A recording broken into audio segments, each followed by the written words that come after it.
H.G. Wales کی کہانی anarchist, ترجمہ طالب باغپتی۔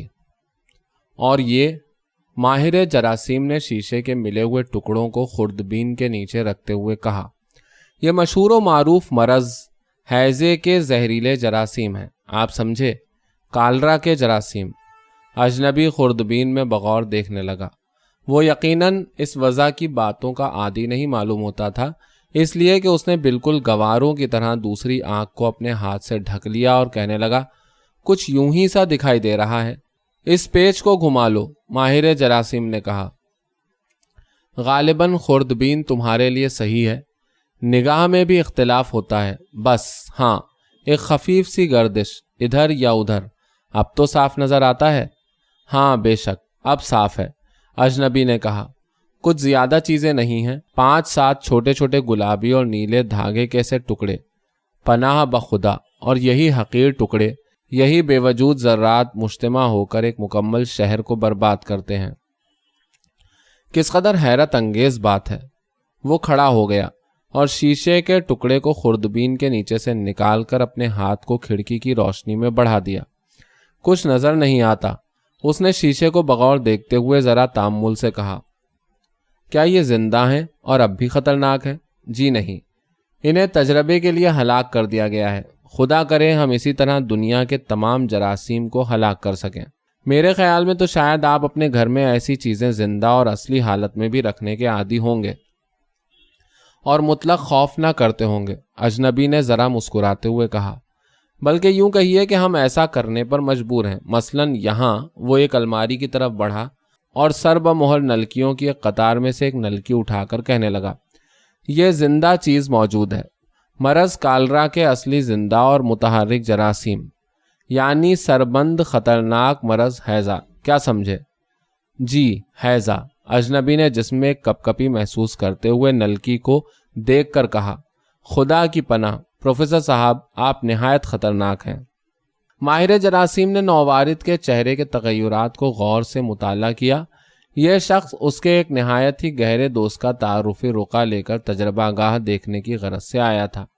اس کی پھٹی پھٹی آنکھیں، سیاہ اور بے ترتیب بال، گھبرائی ہوئی صورت، پریشان انداز، خود ساختہ حیرت، بناوٹی خوف، یہ وہ تمام باتیں تھیں جن کو ماہر جراثیم شبہ کی نظر سے دیکھ رہا تھا۔ اس کے دوست نے اجنبی کو سائنس کا محض مبتدی طالب علم ظاہر کیا تھا۔ جس خوفناک موضوع پر گفتگو ہو رہی تھی اس کے لحاظ سے ہر اجنبی غیر معمولی حیرت کا اظہار کیے بغیر نہیں رہ سکتا تھا، مگر اجنبی کی حیرت سے ایک قسم کا اطمینان ظاہر ہو رہا تھا، اور یہی بات مشتبہ تھی۔ یکایک ماہر جراثیم نے نلکی کو اپنی نگاہوں کے سامنے کرتے ہوئے کہا، بے شک انسانی تباہی اور بربادی اس نلکی میں بند ہے۔ اس چھوٹی سی نلکی کو صرف شہر کے مرکزی آبیار میں توڑ دیجیے، اور ان حقیر غیر محسوس زندہ جراثیم سے، جو اعلی خوردبین کی پوری قوت سے محض ذرات نظر آتے ہیں اور جنہیں نہ شامہ محسوس کرتا ہے نہ ذائقہ، اتنا کہہ دیجیے، جاؤ، بڑھو، پھیلو اور ہر پانی پر اپنی حکومت قائم کر لو۔ آپ دیکھیں گے کہ موت، پراسرار نامعلوم موت، نامحسوس بلائے بے درمہ موت، خونخوار کرب افزا موت تمام شہر پر مسلط ہو جائے گی، اور ہر ممکن ناممکن گوشے تک اس کی رسائی ہو جائے گی۔ کہیں وہ خاوند کو بیوی سے اور بچے کو ماں سے جدا کر دے گی، کہیں مدبر کو اس کے فرض سے اور مزدور کو اس کے مصائب سے چھڑا دے گی۔ وہ پانی کے نلوں سے گزرے گی، سڑکوں پر چھاپے مارے گی، گھروں میں بے تکان گھس جائے گی، اور ہر اس شخص کی زندگی اس کا ٹیکس ادا کرے گی جو ابلا ہوا پانی پینے کا عادی نہیں ہے۔ وہ کنوؤں میں پہنچ جائے گی، ترکاریوں میں سرایت کر جائے گی اور برف میں منجمد ہو جائے گی۔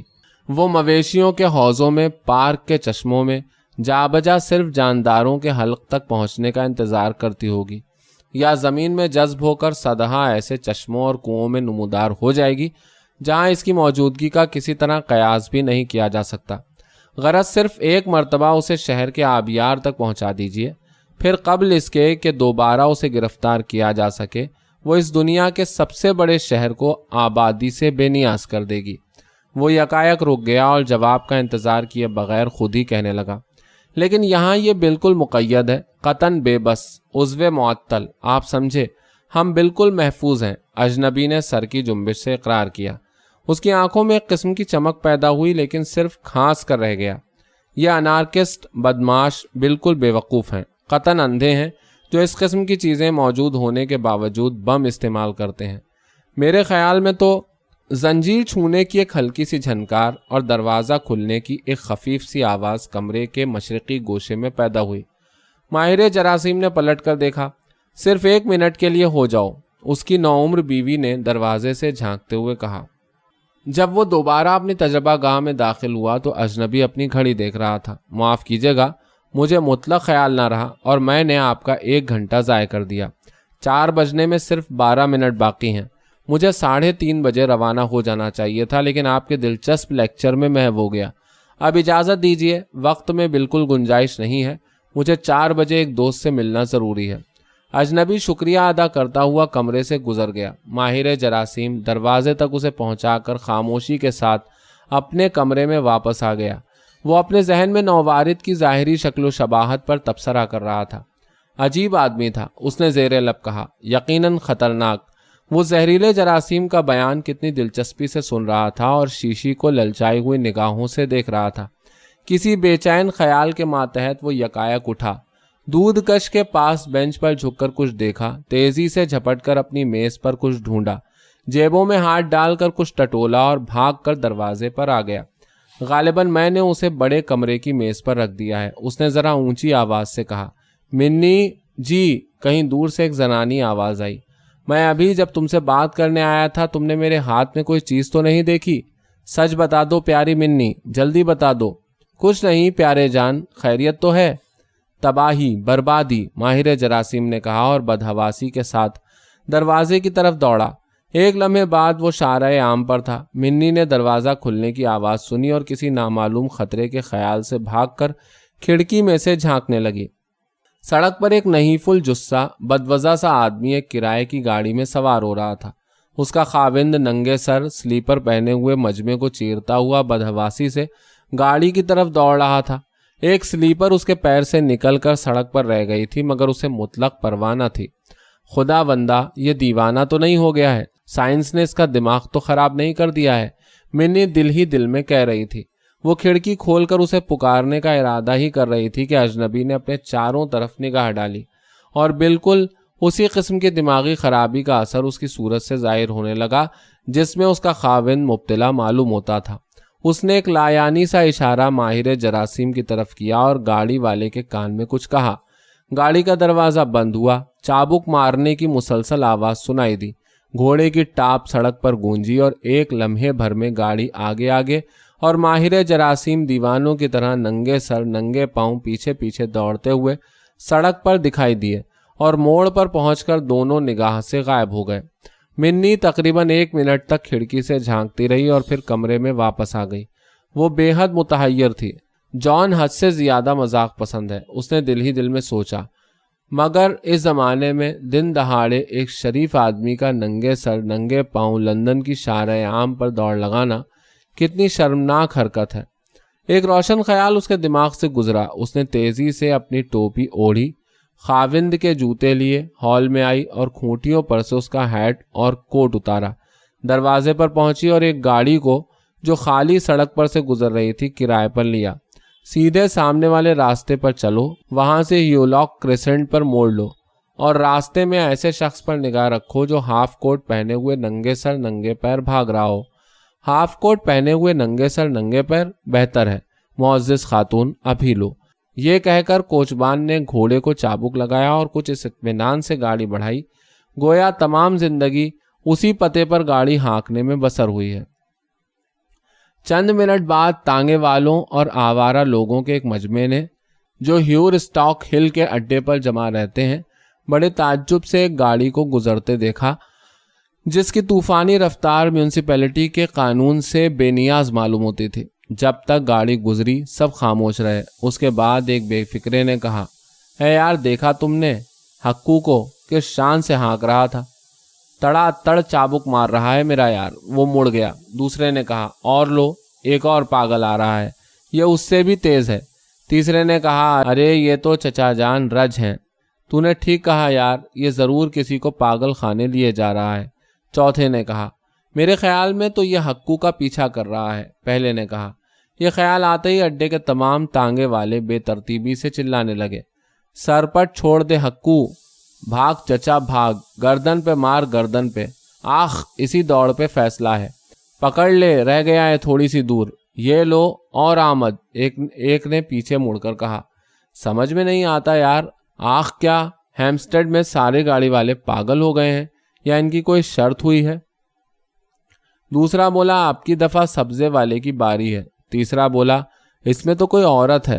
ہاں ہم سمجھ گئے، اگلا آدمی بہت خوش قسمت ہے، اور اس کے ہاتھ میں یہ کیا ہے یار؟ پانچواں بولا، بھگوڑے عاشق کی ٹوپی۔ پہلے نے جواب دیا، کتنی شوخ تیزی ہے چچا جان رچ سے تو ٹھیک 1 اور 3 کی نسبت ہے۔ وہ ہنسنے لگے۔ منی جس وقت اس مجمع کے پاس سے گزری تو متفقہ طور پر اس کے گھوڑے کو سراہا گیا اور عام طور پر تالیاں بجائی گئیں۔ اسے بہت ناگوار گزرا، لیکن اپنے فرض سے مجبور تھی۔ وہ ایک طوفانی رفتار سے ہیورسٹاک ہل، سٹی، ہائی اسٹریٹ وغیرہ سے گزر گئی۔ اس کی آنکھیں بوڑھے جارج کی پشت پر لگی ہوئی تھیں، جو اس کے خاوند کو اپنی سبا رفتار گاڑی میں اڑائے لیے جا رہا تھا۔ سب سے اگلی گاڑی میں جو شخص بیٹھا تھا وہی سب سے زیادہ مضطرب نظر آ رہا تھا۔ اس کے دونوں ہاتھوں کی مٹھیاں بند تھیں، جن میں سے ایک کے اندر جراثیم کی تباہ کن نلکی تھی۔ اس کے چہرے پر خوف اور پریشانی کی علامتیں نمودار تھیں۔ بالخصوص وہ اس وجہ سے زیادہ پریشان تھا کہ اپنا کام کرنے سے پہلے کہیں گرفتار نہ ہو جائے۔ اسی پریشانی کے ساتھ اسے خوف بھی تھا، اور وہ صرف اپنے سنگین، وحشیانہ اور ہولناک جرم کے خیال سے۔ کوئی انارکس مجھ سے قبل اس عجیب و غریب طریقہ کار کو معلوم نہیں کر سکا، کسی کے سر ایسی شاندار فتح کا صحرا نہیں بن سکا، وہ اپنے ذہن میں سوچ رہا تھا۔ راؤکل، ویلائنٹ اور تمام مشہور و معروف ہستیاں جو انارکی میں شورۂ آفاق ہو چکی ہیں، اس کی نگاہوں میں حقیر معلوم ہو رہی تھی۔ صرف شہر کے مرکزی آبیار کو معلوم کرنا اور اس میں شیشے کی نلکی کو توڑنا شرط تھا، پھر تو وہ تمام نراجیوں کا متفقہ بادشاہ تھا۔ اس نے جس ذہانت کے ساتھ سازش کو مرتب کیا تھا وہ یقیناً قابل داد تھی۔ تعارف کے لیے جعلی خط بنانا، تجربہ گاہ میں داخل ہونا، ماہر جراثیم کو دھوکے میں ڈالنا اور ماں نلکی کے تجربہ گاہ سے نکل آنا۔ اب دنیا یقیناً میرا نام سنے گی، اس نے ایک کامیابی کی سانس لیتے ہوئے کہا۔ یہ تمام لوگ جو مجھ سے نفرت کرتے رہے ہیں، مجھے پسے پشت ڈالتے رہے ہیں، دوسروں کو ترجیح دیتے رہے ہیں، میری محبت کو بار سمجھتے رہے ہیں، بالآخر میری اہمیت کا اندازہ کر لیں گے۔ موت، موت، صرف موت۔ انہوں نے ہمیشہ مجھے فضول اور بیکار آدمی سمجھا ہے۔ تمام دنیا مجھے پسے پشت ڈالنے کے لیے ساز باز کر رہی تھی۔ اب میں بتا دوں گا کہ ایک شخص کو تنہا چھوڑ دینا، اس کی قدر نہ کرنا کیا مصیبت لا سکتا ہے۔ یہ کون سی سڑک ہے؟ Saint Andrew. بے شک، دوڑ کا کیا نتیجہ رہا؟ اس نے کھڑکی سے سر نکال کر پشت کی طرف دیکھا۔ ماہر جراثیم مشکل سے 50 گز پیچھے تھا۔ یہ برا ہوا، افسوس، اب میں پکڑا جاؤں گا اور ساری امیدوں پر پانی پھر جائے گا۔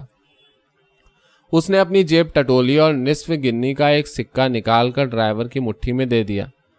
اور انعام ملے گا، اور انعام ملے گا، بھگائے چلو اور صرف پچھلی گاڑی کے گھوڑے کو تھکا دو، اس نے چلا کر کہا۔ بہت اچھا حضور۔ ڈرائیور نے گنی کو جیب میں ڈالتے ہوئے 2-3 چابک لگائے۔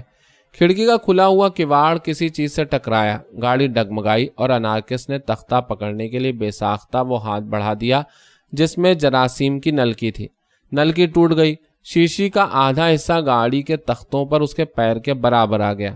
انارکس کے منہ سے بے ساختہ آہ نکلی اور اپنی جگہ پر ساکت رہ گیا۔ اب وہ ایک ایسی مایوسانہ نگاہ سے جس میں بے بسی جھلک رہی ہو، سیال مادے کے ان 2-3 قطروں کو جو گاڑی کے تختے پر بکھر گئے تھے دیکھ رہا تھا۔